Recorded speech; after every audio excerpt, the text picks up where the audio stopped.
Hey, Ted, hey, congratulations for giving birth to a butterfly. Thank you. Thank you so much.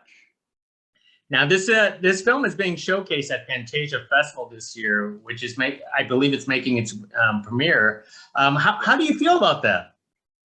Pretty great. It feels like kind of the perfect home for this fun, weird little movie.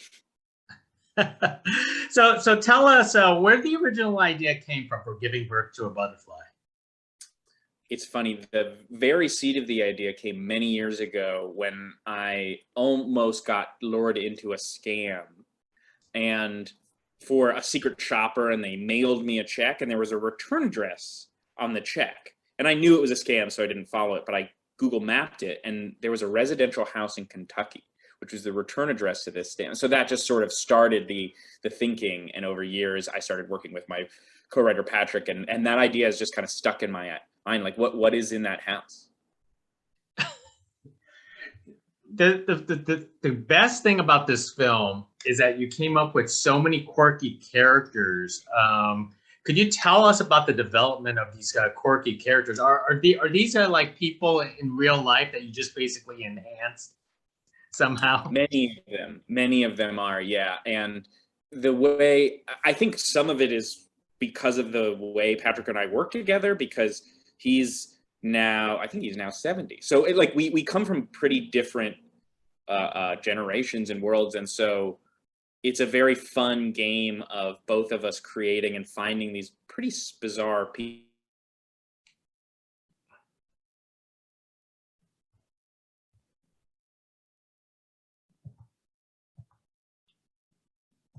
people throughout our lives that we can sort of an exaggeration of an existing person.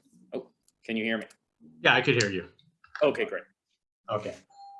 So in the case, when you're developing, one of the things that I found it fascinating is the cinematography format, the aspect ratio that you actually use, because that is quite different. Because we're not, we're usually used to a standard format for a lot of films.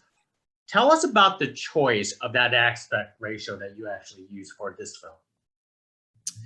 Yeah, I mean, I get part of it's because a lot of the films we talk about, my cinematographer and I, are older, and there's like an element of this sort of classic melodrama that we wanted to play with in Americana that felt 4:3 felt appropriate, but also it's a movie about people who are sort of trapped in a box of either their own making or the making of other people. And so it made so much sense. It gave us a lot of ability to accentuate that sort of feeling of being closed in. It also gives you a lot of height, which I thought was really important, especially the kind of places we're shooting. There are these very bizarre locations, but they're not necessarily massive, huge space. So we talked for a long time about it, and it didn't make sense to do it wider than that. Mm-hmm. What about the colorization that came along with this? Was that also an enduring process? Yeah, very much. I have a very good friend of mine who works in textiles.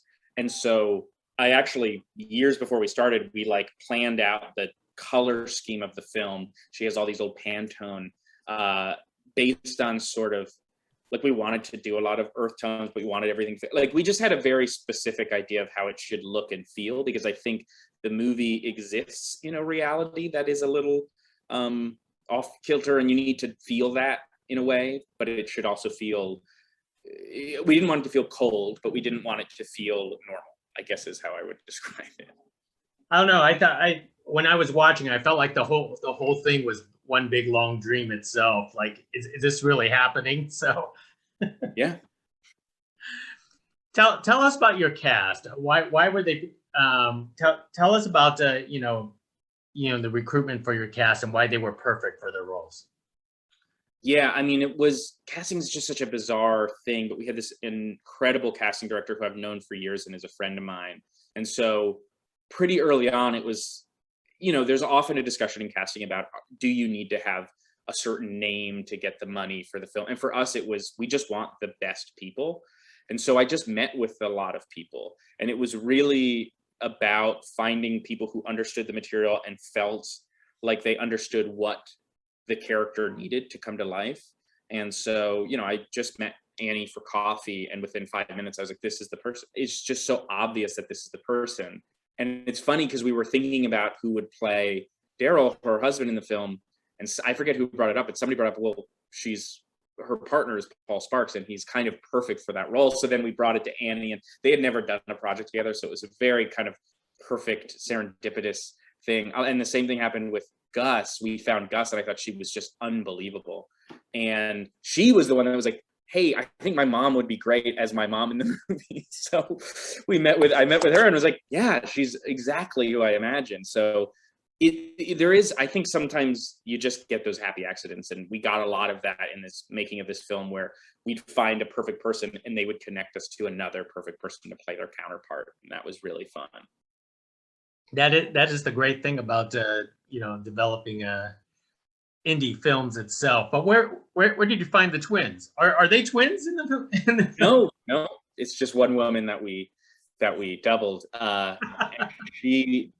She was great. She was so, I remember doing the first reading and being, we had only met a little bit, and she just like blew everyone away, like immediately understood exactly how this part would work. And I had seen her in a lot of stuff before. She was in what is that, the Lynn Ramsey film with Joaquin Phoenix? You were never really here. Is that what it is?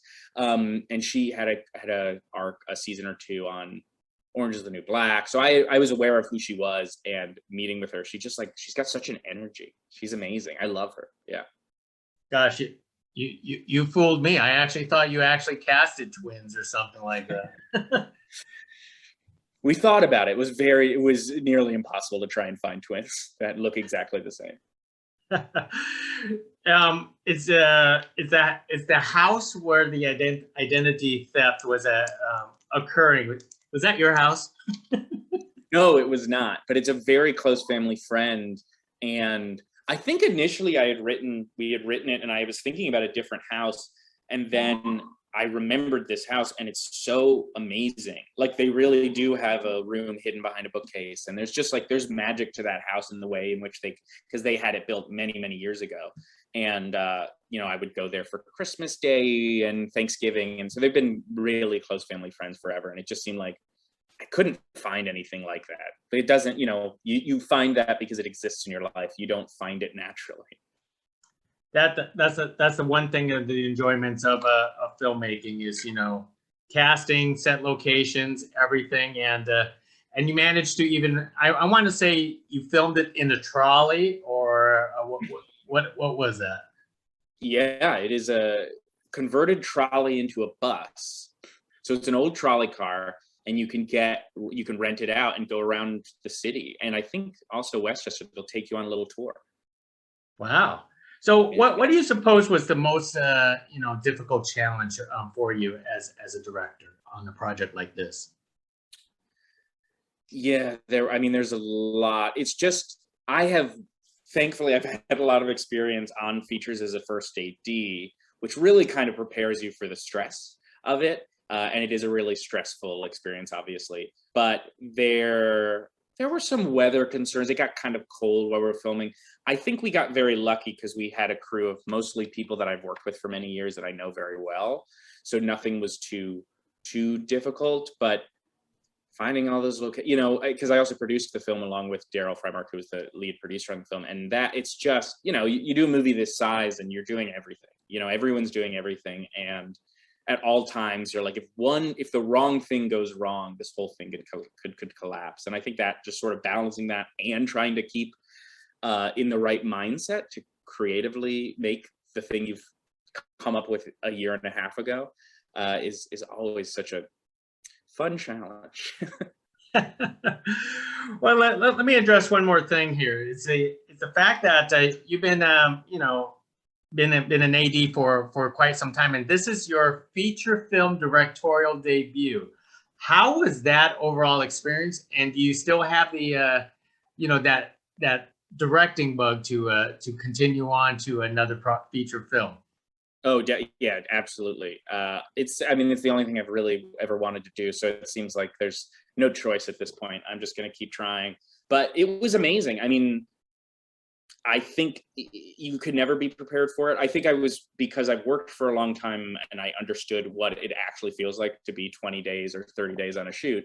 I had some preparation, but you can never really be prepared. And, you start to lose the forest for the trees, but it's, especially when you work with, on indie film, you get to work with friends, and that makes it, that's why we do this. I think, it's this expression, and you want to be doing it with a team of collaborators that understand the heart of what you're trying to get out of this project. And I think we really had that. So I think you did an excellent job with this, because the creativity actually, oozed out there onto a film like this, from cinematography to the sets to the cast. I think this is a great film, especially for Fantasia Fest. Thank you so much. Yeah, we had such a fun time premiering it, and just such a fun time every step of the process. As stressful as it's been so amazing, and people seem to be really enjoying it. And that's what matters. Most excellent. Well, hey, Ted, thank you for talking to us about Giving Birth to a Butterfly. It's a quite enjoyable film. I can't wait to see what your sophomore film is going to be. Great. Yeah, me neither. Thank you. Excellent. Next time. Yep. Bye now.